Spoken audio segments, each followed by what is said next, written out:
The Nigerian government have initiated moves to douse the ongoing tension with Ghana over the growing agitation in the country, demanding that Nigerians should leave. Now, the Minister of State for Foreign Affairs, Ambassador Bianca Odumegu-Ojukwu, on Wednesday this week, well, she arrived in Accra, the Ghanaian capital, and reaffirmed Nigeria's commitment to maintaining robust relations with her West African neighbor.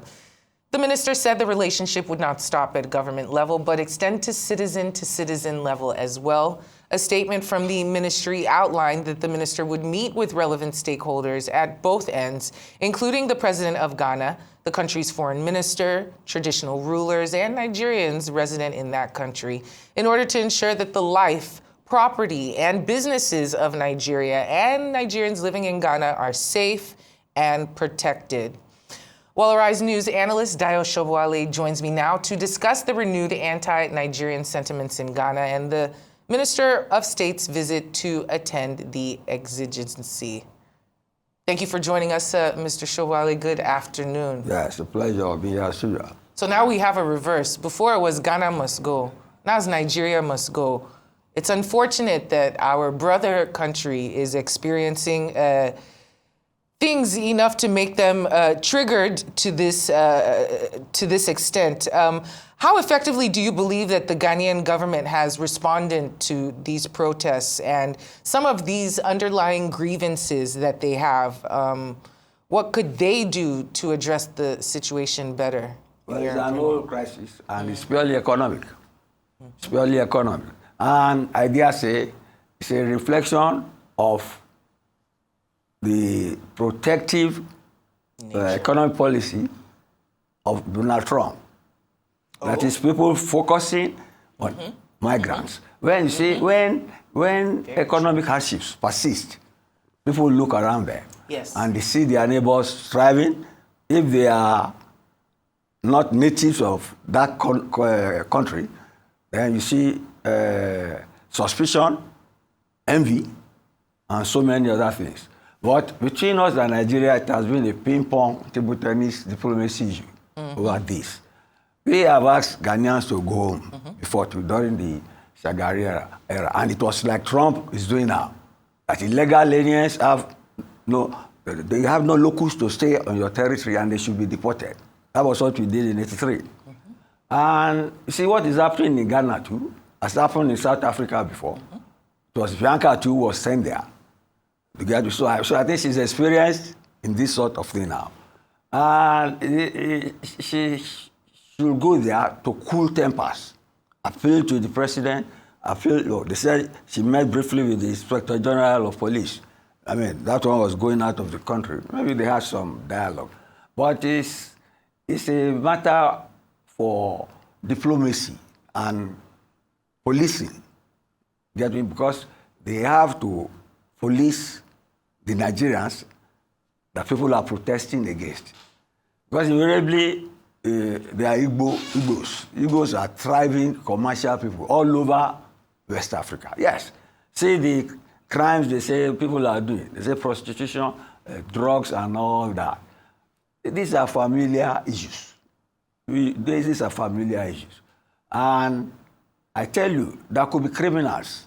But then, among the citizenry in Ghana, if they don't make economic headways, and they see their neighbors who are aliens from Nigeria thriving, they can cook up stories out of envy and incite people against them. So it's an economic problem. And I hope the visit from our Minister of State for Foreign Affairs, Bianca Ojukwu, should douse some of the tension and the anger. What do you think the Ghanaian authorities should be doing, though? Yes, they must have been doing something. But they can't ask people not to protest. But their duty is to protect people. They're Ghanaians. They have the right to protest, but then they must protect our citizens and not remember past issues that made us quarrel with each other. And I tell you, Nigeria and Ghana, if nations could be brothers, I would say we are members of the same family. Look at our colonial history. They are the nearest neighbor that are English-speaking. The British dealt with both of us, So we have affinity for each other, and there has always been rivalry. Always, especially in football. If you remember Kwame Nkrumah's time, he built up the Black Stars. Ghana is a very small nation. And they used to beat I think we were Red Devils in those days before it became Green Eagles. I remember I used to cry when in those days. They used to beat us in those days. Because Nkrumah focused on things that will whip up sentiment and patriotism, football and music. There was the Uru dance band of Ghana. We used to envy them a lot in those days. And Nkrumah was so articulate and so known globally that even some Nigerians, when they get to London, Western Europe, they ask them, where in Ghana is Nigeria? Whereas you are several times bigger than them. So we have a history of cultural affinity in terms of language, in terms of tradition, and all that. So I wish Bianca a very successful diplomatic fence mending between us and our ECOWAS cousin.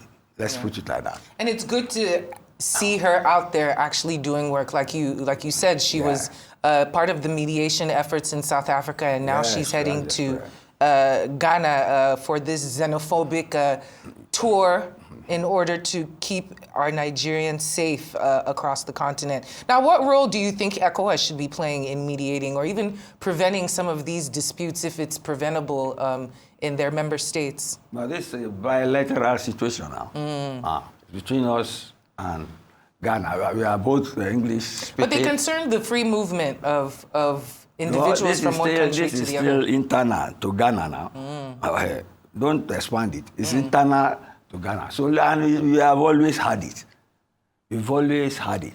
When businesses, Nigerian businesses, it's all over West Africa. When they thrive, Ivory Coast, anywhere, and you see our people, especially the Igbos, the Ogbomoso people, they're all over the north of West Africa. They are, how do I put it, robust business people, very successful business people. So when they do well, although some of them, if you talk to them, they don't remember Nigeria again, but they retain their cultural identity. Some of them have marks, traditional marks from various. But if you speak the local language to them, they don't understand it. Get me? But they retain their Nigerianness wherever they are. So they envy them. I'm not saying some are not involved in shady activities, but then Nigerians are very industrious lot. We're all over, and I just hope she will be able to come. We have close ties with Ghana. I remember when you were sharing in their president, I think he called the new president, I think the former president called the new president, when he was greeted, called the former president Bola Tinubu now. If you remember.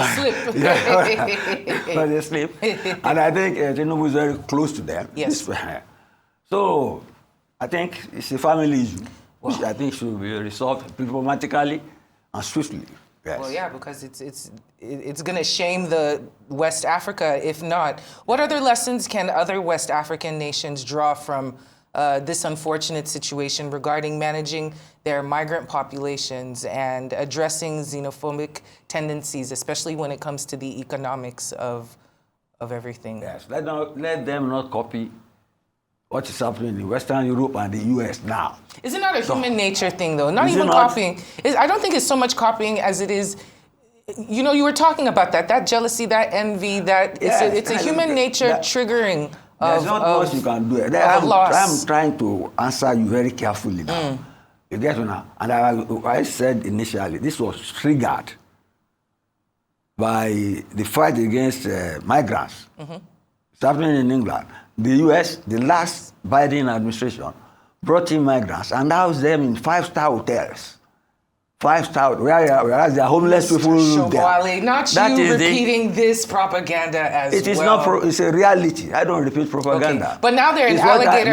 Now they're in listen, I alligator know. Alcatraz, so that's better. Look, don't you hear that even in England, there is a particular town, people are rioting in front of the hotel where the migrants are housed?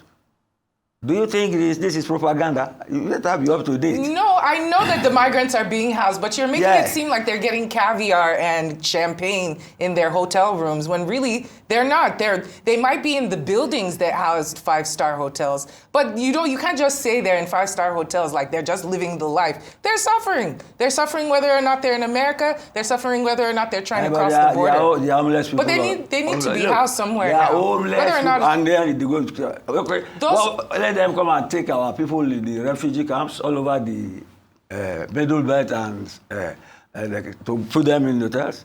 Please. Anyway, it is causing friction in their community. Yes, they've now put them in. You've heard of alligator Alcatraz, though. That's the new migrant. So they've downgraded them from 5-star hotels to cages. America. Because the government has changed. Yes. It is because the house, you see, it's because the house is a 5-star hotel, things like that made Biden to lose. So get the facts straight. And that's how Trump came in. And you see, this issue, what I'm trying to tell you is that the Ghanaians are getting sensitive. Yes. And when they are in hardship, they see allies in their midst thriving, they get envious. And that's why they are protesting. True. And that's why Bianca has gone there. And I hope she succeeds. Well, I hope that the nation or the world in general just learns how to manage their jealousy and insecurity when it comes to economics and let strangers being able behave to properly in foreign that lands. too, You have to very balance much it. so, very much so. Balance it. Yes. As in your words, Sam. Sam. Thank you so much, Mr. Sobowale. Always great to have you here on Newsday.